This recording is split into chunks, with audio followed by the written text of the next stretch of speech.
சமாதியில் உட்கார்ந்துக்கிறது போய் சஞ்சார சமாதி, நிர்விகற்ப சமாதி அப்படின்னு இருக்கு. நிறைய சமாதிகள் இருக்கு. அதுல இன்னும் ஒரு மெயினான ஒரு கருத்து சமாதி நிறைய வகை சொல்றாங்க.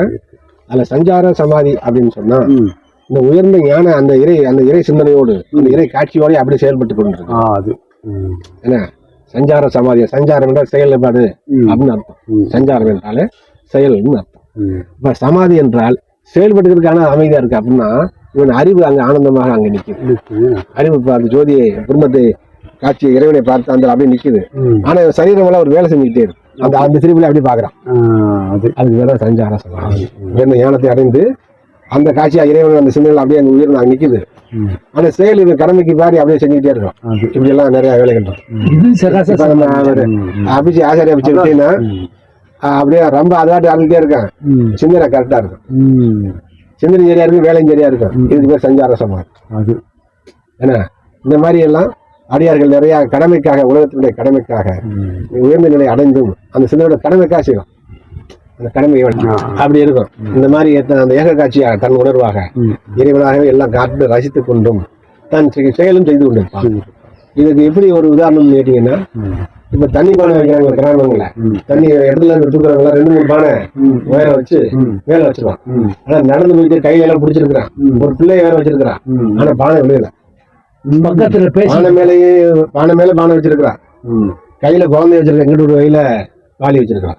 ஆனா நடை செயல்பட்டு கொண்டு இருக்கிறது. இது என்ன செய்யுது? பேசிட்டு இருக்கா, செயல்படுறியா, பிடிச்சிருக்கா, கவனம் இருக்கா, என்ன இருக்கு? இதே ஒரு உயர்ந்த சமாதி நிலைக்கு உயர்ந்த இந்த சஞ்சார சமாதிக்கு உதாரணமான ஒரு கருமையான பயன். அந்த நிலையில அப்படியே நீக்கி அங்க நிக்குது. குடத்து மேல பானை மேல அப்படியே அகற்ற அறிவு நிக்குது. அறிவு அப்படியே ரசத்தை விழுந்துடும். அங்க நிக்கணும். ஆனா நடக்கணும். இங்க விட்டாலும் போச்சு. இத்தனை ஏக்கமும் ஏக்குது இல்லையா? இதுவே உயர்ந்த சஞ்சார சமாதி. அந்த மனநிலை அப்படி கரெக்டா நிக்குது. அந்த மனம் அந்த குடத்தின் மேல இந்த இத்தனை சூழலுக்கும் சரியாக நிக்க அசையாம நிக்குது. குடம் முழுகாம வச்சுக்கிறது. ஒண்ணு விட்டாலும் போச்சு, கையை அசைந்தாலும் போச்சு.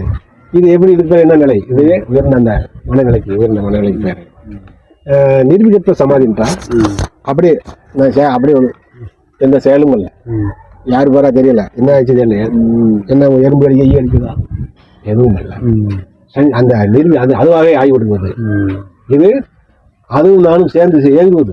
அப்படி இந்த சஞ்சாரம் என்பது மனமும் அறிவும் சேர்ந்து உலாவுவது. சஞ்சாரம் என்பது மனமும் அறிவும் சேர்ந்து உலாவுவது.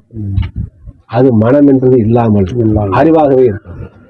அது நிர்விகற்ப சமாதி என்றால் அறிவாகவே இருப்பது, வேறு அறிவாகவே இருப்பது, ஆன்மாவாக ஆய்வது.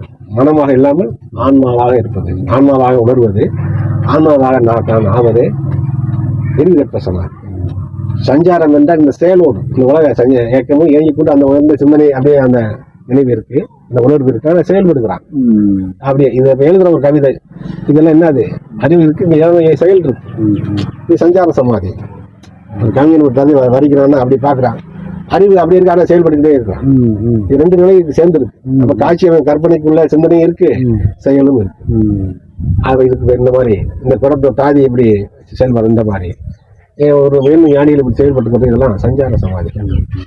நிர்விகற்பம் என்றால் அந்த அந்த செயலற்ற அசைவற்றம். உடலும் மனம் அசைவற்றம். மனம் அசைவற்ற வேற என்ன செய்யும்? அறிவாக ஆகிவிடும். அறிவு என்ன செய்யும்? உணர்வாகத்தான் இருக்கும். வேறு உணர்வாக அதை இருக்கிறதுக்கு நாங்கள் ஆட்டுக்கு இந்த நிலை. பாம்பு வரதா பட்ட வர எந்த சாப்பிச்சாடும் இல்லை. அவங்க எத்தனை நாளாக சென்று பார்க்குறாங்க, அதுவும் இல்லை. அதுக்கு பேர் சஞ்சாரம். அவனா 4 நாளாச்சும் 10 நாளாச்சும் யாரோ மட்டும் தூக்குறேன், எங்கிட்ட அப்படி கிடைக்குன்னு சொல்லி. அது மழை பெஞ்சு மண்ணு எல்லாம் வெத்தி கித்தி கிடக்கு.